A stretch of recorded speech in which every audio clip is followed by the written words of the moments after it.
The air inside the shelter tasted of stale metal and damp earth, a cold that seeped through our uniforms and settled in our bones. Then the whispers began. Not from us, but from the ventilation grates above. A low murmur of voices speaking in a language that twisted the mind. The drill supervisor's voice crackled over the intercom, calm and rehearsed, telling us to ignore the sounds, to maintain formation, but the whispers grew closer, forming words that promised things no human should know. Promises that made the stomach turn. A sharp, coppery scent bloomed in the air, the smell of ozone and something else. Something old and wrong. The command to not look back became an agony. Every instinct screamed to turn, to see what was breathing down our necks, speaking secrets into the dark. This was no drill. The silence that followed the whispers wasn't empty. It was a presence, a weight, pressing down, waiting. And in that suffocating quiet, we all understood the same terrible truth. We were not practicing for the end. We were already inside it. But I did. I looked back, and I saw my own front door, already opening for me. A wave of ozone and damp rot washed over me from that impossible breach. The title card slams onto the screen. The town that built its DOUBLEDANGE, grainy, cheerful 1950s home movie footage flickers to life. A woman hangs laundry on a line, the sheets billowing in a gentle breeze. Children pedal bicycles down the pristine sidewalk, their laughter silent in the old film. The film is slightly warped, the colors unnaturally vivid. Millhaven, Ohio, 1954. In post-war America's boom, life for Millhaven's 847 residents appeared picture perfect. Yet beneath that glossy surface of prosperity, something else stirred. Green lawns, new Chevrolets, and an illusion of unshakable safety, all anchored by the Atlas manufacturing plant. It employed half the town, a steady heartbeat of prosperity that pulsed through every household. They built specialized parts, they said, a vague, official phrase that carried the faint scent of ozone and cold steel. No one questioned what those parts were for, or why the air around the plant sometimes tasted of static and secrecy. For the aerospace industry, classified, the man who brought Atlas to Millhaven was Mr. Alistair Finch. The government liaison was courteous, perpetually smiling, yet his eyes possessed an unsettling, asynchronous rhythm to their blinks. He resided on the town's periphery, in a house where every window was a dark, reflective mirror, offering no glimpse within. This is John and Sarah Miller. John and Sarah were high school sweethearts, now raising their baby girl Lily in their modest home. John worked long shifts at the Atlas facility, while Sarah spent her days among the dusty stacks at the town's part-time library. The air in their home often carried the faint, metallic scent from John's work clothes and the old paper smell from Sarah's. And this is Mike, John's younger brother, who moved in after their parents passed. His presence a constant, quiet shadow in the house. A Korean War veteran, his camera always at the ready, developed a nervous tick of scanning the heavens. He was the first to notice the trucks, their arrival a silent, creeping wrongness in the quiet night. His footage from that period grows darker, more fragmented. Glimpses of deserted streets swallowed by the deep black. A stark fact emerges from the chaos. The trucks only ever came after midnight. Their purpose a void in the known world. Unmarked flatbeds, draped in heavy tarps, rumbled through the sleeping town and into the Atlas compound. Mike watched from a ridge, snapping photos with trembling hands. When the film developed, every frame emerged fogged and distorted. It was as if the camera itself recoiled from what it had witnessed. Then, the announcement started. Not from the mayor, from Mr. Finch, over the new town siren system. He dubbed it Project Mirror, a civil defense initiative cloaked in state-of-the-art secrecy. Millhaven had been selected to construct an exact replica of itself, a training ground for urban survival. The air in the duplicate sector carried a faint, metallic tang, like ozone after a storm, and every surface felt unnervingly cold to the touch. From the shadows of its pristine, vacant streets, a low, persistent scratching echoed, as if something was trying to dig its way out from beneath the flawless asphalt. This was no mere training ground. It was a gilded cage, built not to prepare them, but to contain something they had unwittingly replicated. The construction zone, a vast valley sealed off by chain-link fencing west of town, was strictly forbidden. Sarah's voice, filtered through memory. John would return home reeking of ozone and cold cement. He refused to speak of his work, his silence a wall thicker than concrete. He'd just stand over Lily's crib, his gaze hollow, his expression utterly vacant. The child's drawing showed two identical houses, side by side, perfect mirror images. Then, in a rain puddle, a reflection moved on its own, rippling against the water's flow. Later, Sarah's reflection in her kitchen window smiled back at her, while her own face remained still. The strangeness had seeped in, subtle and undeniable. Dogs would bark at specific, empty corners of rooms.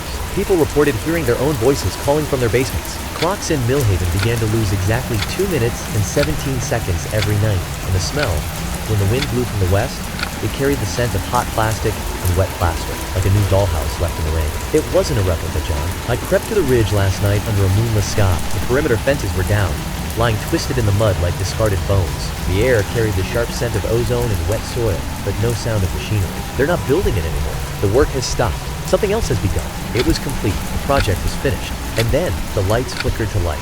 Not just in this room. Every house in the town. Every street lamp along the empty roads. A sharp, metallic scent of ozone hung in the air, like the aftermath of lightning. The sudden, unnatural illumination felt wrong.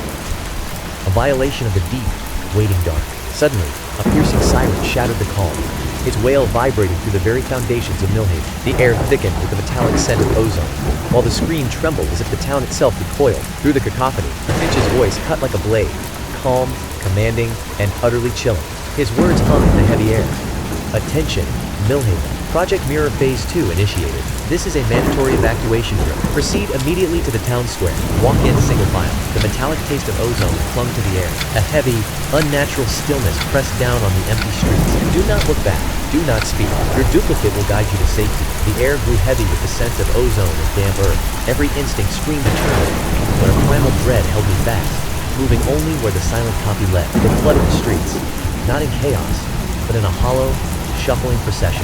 Cold, metallic scent filled the air as Finch's men, clad in gray uniforms, guided them with silent gestures. Their footsteps were the only sound. A soft, rhythmic scuffing on the damp pavement. It was a parade of the vacant eye, moving as one under a sky heavy with dread. John cradled Lily against him, her small form trembling. Sarah's fingers dug into his forearm, her knuckles bone white with tension. Mike lingered behind them, concealing his camera within his jacket. The metallic scent of ozone and damp earth filled the air, thick and oppressive. Ahead, the procession of townspeople moved with unnatural synchronization toward the western woods. Their footsteps made a single, rhythmic rustle through the undergrowth. The forest seemed to inhale them, the trees closing like a moth. A primal dread tightened in John's chest as they crossed the threshold from town into the waiting darkness. The forest path was lined with strange, humming machines. The air grew thick with ozone and static electricity. She felt a magnetic pull, a deep-seated wrongness in her bones. Her gaze flickered sideways into the silent, waiting trees. And then she saw her. A woman moved through the birches, walking parallel to them. She wore Sarah's dress. Her haircut was identical. The woman turned her head. She had Sarah's face. Her eyes were dark, polished holes, reflecting nothing of the woman he knew. Sarah's voice, a ragged gasp, reached him from somewhere unseen. John, then he saw it. His own duplicate, carrying a silent, staring Lily. Something primal shattered within him. A raw, guttural, "No!"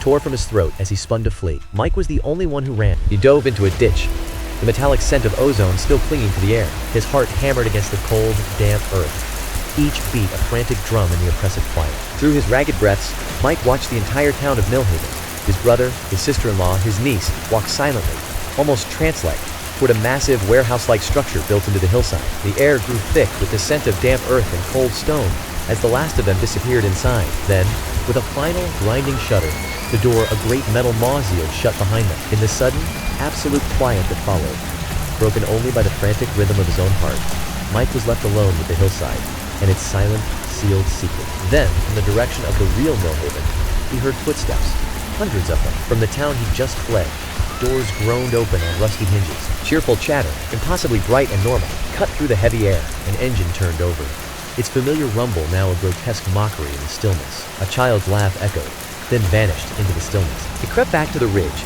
and looked down at Mirror Millhaven. The valley was a dark, empty shell, utterly lifeless. He slowly turned his camera toward his own original town. Through the lens, he witnessed life unfold. Ordinary, mundane, and utterly deceptive. People milled about the square, their movements rhythmic and unnervingly synchronized. John, Sarah, and Lily walked home, unaware of the static hum growing in the air around them. Everything appeared normal, yet carried the sticky scent of ozone and decay. The modern streets of Millhaven now appear on screen, sterile and unnervingly quiet. A faint, metallic scent hangs in the air, like ozone after a storm, a sharp contrast to the town's placid facade. This is the new normal, a polished shell, a quiet so profound it feels less like peace and more like a held breath. The town has been scrubbed clean, but some stains, it seems, are not so easily washed away. The town was too quiet. People smiled, but their eyes remained flat and hollow. Mike's photos were confiscated. His story was dismissed as PTSD, while Millhaven continued to thrive, undisturbed. The Atlas facility shuttered its doors for good in 1959. Mr. Finch disappeared without a trace, leaving only unanswered questions in the thick, metallic air. Officials claimed a successful drill, a town that had fulfilled its duty for national security. But the official story felt thin, a brittle veneer over something far deeper and far colder. The screen fractured in two. On the left, the grainy 1954 home movie. On the right, a stark Google Street View of modern Millhaven. The architecture was a perfect mirror. Not a single brick, not one window frame, had changed in over 70 years. Time itself seemed to have congealed here, refusing to move forward. The only difference was the air. In the old film, it felt light. In the new view, it looked thick, almost stagnant. The same crack in the same sidewalk, the same stain on the same mailbox post. Yet the air carries the faint, metallic scent of ozone that doesn't belong here. But some things refuse to align. Why do municipal records show every tree, every fire hydrant being replaced in November 1954? And why do the so-called survivors have no childhood memories before that autumn? Their recollections simply stop, as if severed by a cold, damp blade, leaving only the unsettling whisper of a year that shouldn't exist. And why, when you tune a ham radio to the old emergency frequency at 3:07 a.m., precisely when that drill concluded, does a faint, looping whisper sometimes bleed through the static? The whisper returns now, clearer, more desperate. Don't look back. I looked back. The door is open. My door is open.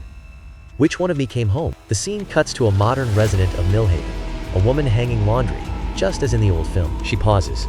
A sudden, inexplicable stillness taking hold, her head pivoted with a mechanical precision, locking her gaze directly onto the lens. Her lips parted, unfurling a slow, deliberate smile that was a perfect, chilling replica of the one before. The image dissolved into an absolute blackness, leaving only the faint, metallic scent of ozone hanging in the void. A final, haunting whisper cut through the dark.